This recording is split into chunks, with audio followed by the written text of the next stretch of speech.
Hello everyone, स्वागत करता हूं आपका फिर से अपनी एक नई वीडियो में।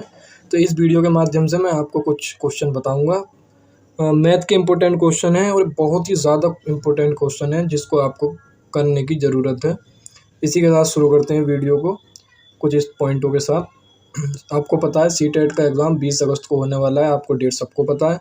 ऑफलाइन होगा अब की बार, पूरे भारत में एक ही दिन पेपर हो जाएगा, जिसके लिए आपको रहना पेपर ईजी होगा, ये तो कोशिश है ही। इसी के साथ इम्पोर्टेंट क्वेश्चन है। क्वेश्चन इम्पोर्टेंट इस वजह से है क्योंकि ये प्रीवियस ईयर में पूछे गए। प्रीवियस ईयर में लेटेस्ट वाले जो अभी ट्रेंड चल रहा था उसके ये क्वेश्चन है। इम्पोर्टेंट क्वेश्चन है, आपको इनको देखने की ज़रूरत है। वीडियो को शुरू करते हैं। पहला क्वेश्चन है कि पुनरावृत्ति किए बिना, यानी वर्डों की पुनरावृत्ति ना हो, एक वर्ड एक ही बार यूज़ हो, के उपयोग से 3 0 3 5 के उपयोग से 3 अंकों की कितनी संख्याएं बन सकती हैं। ये हमारे पास 3 वर्ड है। क्वेश्चन को करते हैं सोल्व। हमारे पास है 3 वर्ड है 0 3 एंड 5। इससे संख्याएं बनाते हैं हम। सबसे पहले बना लो, एक संख्या हो जाती है 530, एक संख्या बन जाएगी 350, ये तो आपको पता ही है। एक बना लो 503, एक बन जाएगी 305। अच्छा, ये इनके अलावा देखते हैं अगर कुछ बन पाए तो। वैसे तो ये 4 ही बन पा रही हैं। इसके अलावा अगर आप देखो इधर तो 0 35 ये संख्या नहीं बनेगी, क्योंकि हम कभी भी 35 लिखते हैं तो 0 नहीं लगाते हैं। 0 53 आपके माइंड में ये आ रहा होगा कि ये संख्याएं भी बन सकती हैं, बट ये नहीं बनेंगी। क्यों? क्योंकि हम कभी भी 53 लिखेंगे तो सिर्फ 53 ही लिखेंगे, तो ये हमारी 4 संख्याएं बन जाती हैं। तो ये हमारी कितनी 4 बन गई, तो ऑप्शन नंबर डी हमारा करेक्ट पहला क्वेश्चन। क्वेश्चन नंबर 2 है संख्याएं 10 4 7 में किस अंक का स्थानीय मान अधिकतम है। स्थानीय मान का कॉन्सेप्ट आप सभी को पता है, और मैं एक बार यहाँ रिपीट कर देता हूँ कि जिस अंक का पूछता है उसके आगे हम 4, उसके आगे के अक्षरों पर हम 0 लगा देते हैं। एक है, 1 का स्थानीय मान, 0 का 0 रहेगा, 4 का 4 रहेगा, 6 का 6 और 7 का 7। अच्छा, अब क्या हो जाएगा, जैसे 1 है ये, तो 1 के आगे वाले सारे 0, 0 है तो 0 के आगे वाले सारे 0, 4 के आगे वाले सारे 0, 6 के आगे वाले 0, 7 के आगे वाले 0।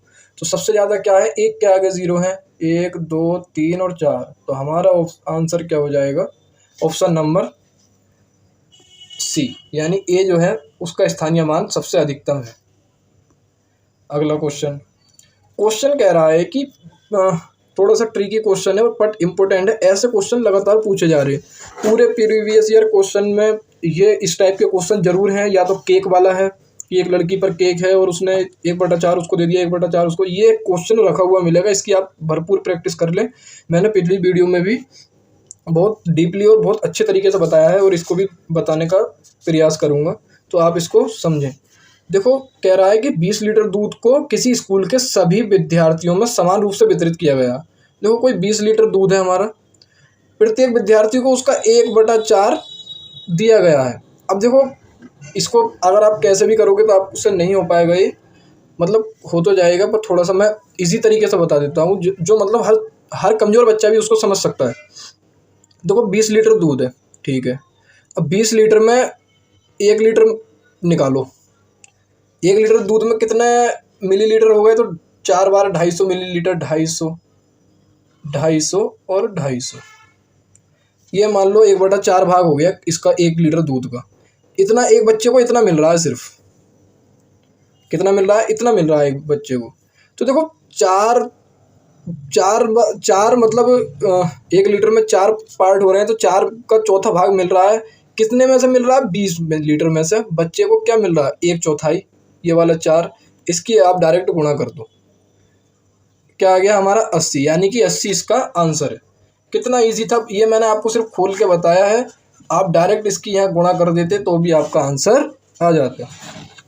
अगला, ये भी इम्पोर्टेंट क्वेश्चन है, पीछे सभी पेपरों में ये वाला क्वेश्चन भी पूछा गया है। ऐसा है, सीटेट ने जो पूछे हैं ना, सिर्फ कुछ ही पैटर्न पर क्वेश्चन पूछे हैं, वही हमको कर लेने हैं। उससे ज़्यादा हमें इधर उधर जाने की ज़रूरत नहीं है। अच्छा, कह रहा है कि 1 और 50 के बीच कितने अभाज्य युग्म होंगे, 2 पूछ रहा है ये। मैंने देखो पिछली वीडियो में नहीं बताया, बट मैं इसमें बता दे रहा हूँ कि जो अभाज्य युग्म होते हैं ना, दोहरी अभाज्य संख्या ऐसे प्राइम नंबर होते हैं जिनके बीच का जो अंतर है वो 2 होगा। मान लेते हैं जैसे अभाज्य संख्या एक ये है तो ये एक ही है, इनके बीच का अंतर जैसे क्या है यहाँ पर 2, तो ये हमारा क्या हो जाएगा, दोहरी अभाज्य संख्या हो जाएगी। तो ये आपको समझ लेना है यहाँ पर। तो 1 से 50 के बीच में आपको बताने हैं। 1 से 50 के बीच में ले लो भाई। सबसे पहले उठा लेंगे 3,5, ये अभाज्य होता है। एक उठा लो 5,7, ये भी अभाज्य। एक उठा लो आप 11 और 13, ये भी अभाज्य होता है।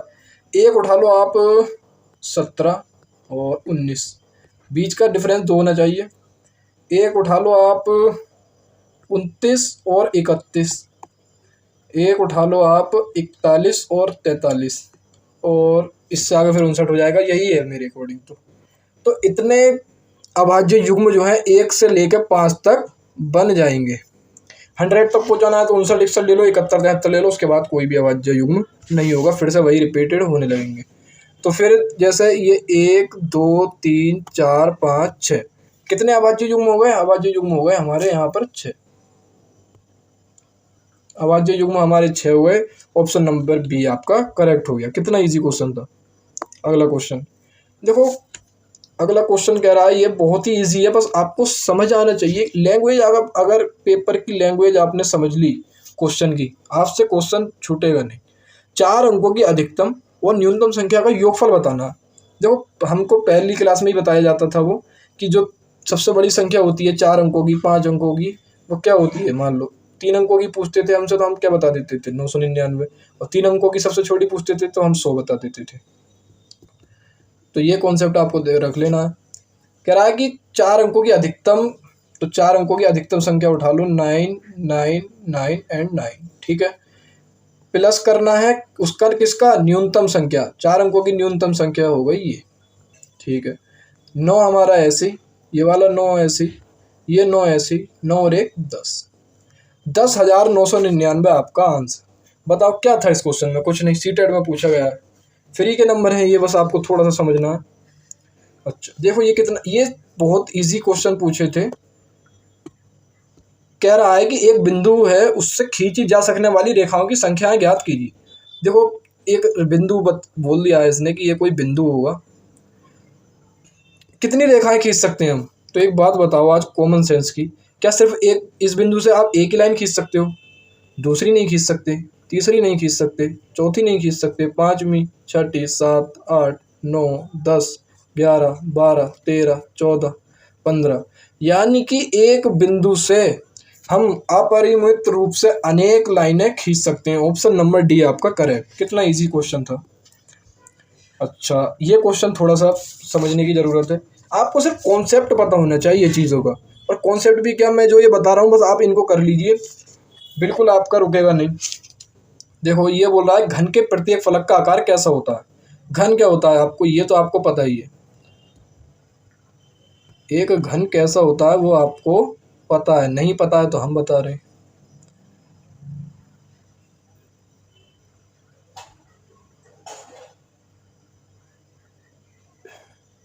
ये होता है हमारा कोई घन। घन किसे कहते हैं, जिसके 6 फलक होते हैं, 1, 2, 3, 4, 5, एक ये 6, जिसके 6 फलक होते हैं उसको कहते हैं घन। घन देखो आपको कैसा दिख रहा है, ये होता है वर्गाकार। घन हमारा होता है हमेशा वर्गाकार। तो ऑप्शन नंबर सी आपका करेक्ट हो जाता है। 6 फलक होते हैं, 1, 2, 3, 4, 5 और 1, 6, 6 फलक होते हैं एक घन में, तो ऑप्शन नंबर सी करेक्ट। देखो ये बहुत इजी क्वेश्चन है, ये भी रिपीटेड क्वेश्चन है। सॉल्यूशन करते हैं इसका। 2 सही 2/3 समकोण के बराबर है। समकोण क्या होता है, 90 डिग्री। 3 दूनी 6 और 2 8/3 गुणा में 90, 3 तिया 9, 8 तिया 24, 240 डिग्री आंसर आ जाए। कितना इजी क्वेश्चन है, बहुत इजी क्वेश्चन पूछे जा रहे हैं, आपको इनको कर लेना है बस। अच्छा देखो ये भी बहुत इजी क्वेश्चन है, ये आप क्वेश्चन को देखकर छोड़ेंगे नहीं बिल्कुल। जब आप एग्जाम में बैठेंगे क्वेश्चनों को पूरा देखेंगे, पूरा कोशिश करेंगे करने की। बहुत ही इजी है, जिससे कुछ भी नहीं आता होगा 10 क्वेश्चन तो आराम से करके आएगा वो। सिर्फ कम से कम देख तो लो क्वेश्चन है कैसे। देखो कह रहा है कि 10:10 AM पर प्रारंभ हुआ किसी स्कूल में विद्यार्थियों का अध्ययन और 12:55 पर वो खत्म हो गया, मध्यावकाश हो गया यानी इंटरवल। तो मध्यावकाश तक कितना अध्ययन समय करा? तो देखो 10:10 पे स्टार्ट करा था तो 11:10 पर 1 घंटा हो गया होगा, 12:10 पर 1 घंटा हो गया होगा यानी 2 घंटे। अब 12:10 तक हो गया और 55 पे मध्यावकाश, तो 45 मिनट और, तो 2 घंटे 45 मिनट का आपका पूरा टाइम हो गया। क्या था इस क्वेश्चन में? कुछ नहीं, ऑप्शन नंबर सी आपका करेक्ट। अगला क्वेश्चन, हाँ ये क्वेश्चन थोड़ा सा है कि उसको कर सकते हैं। तो वर्ग का इसमें एरिया पूछा है।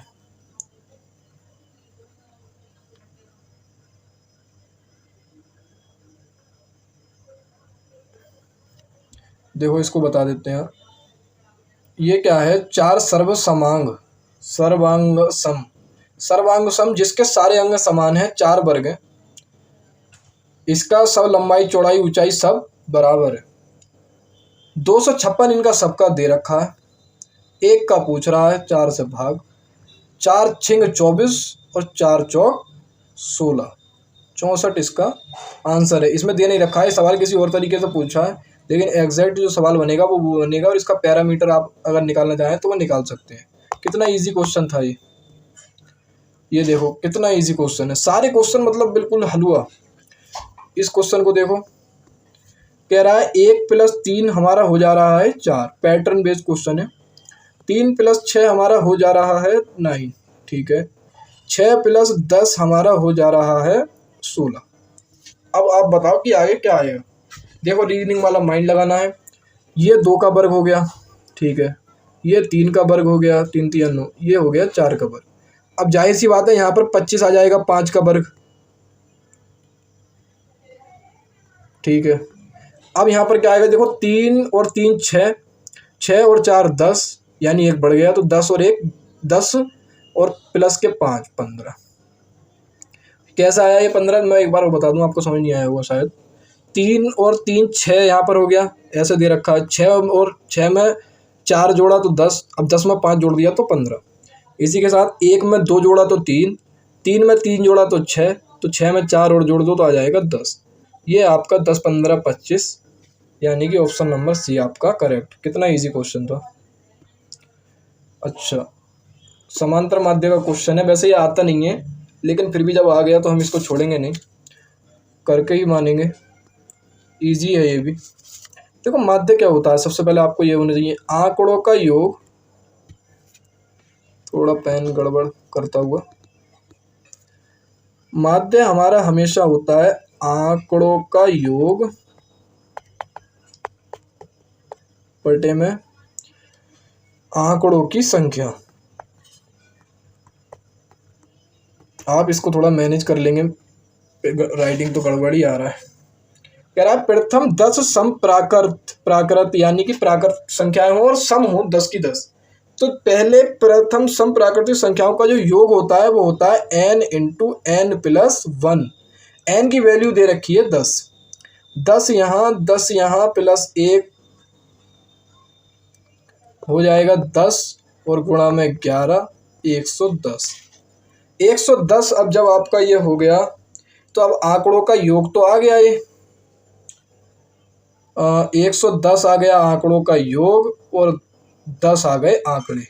10 से 110 को काटोगे कटेगा 11 बार। ऑप्शन नंबर बी आपका करेक्ट हो जाता है। ये सवाल आपको समझ आ गया होगा, बहुत इजी है। आंकड़ों का योग, आंकड़ों की संख्या, पहले 10 संप्राकृत के लिए फॉर्मूला ये होता है, n की वैल्यू दे दी हमने और उसके बाद मल्टीप्लाई करके फिर हमने इस फॉर्मूले में आंकड़ों के योग वाले में यहाँ हमने 110 और 10 करके ये कर दिया। आज के साथ ये सवाल आपके पूरे हो चुके हैं। इसी के साथ वीडियो पसंद आई हो तो वीडियो को करो देखो भाई लाइक के साथ चैनल को करो सब्सक्राइब, वीडियो को करो शेयर। धन्यवाद।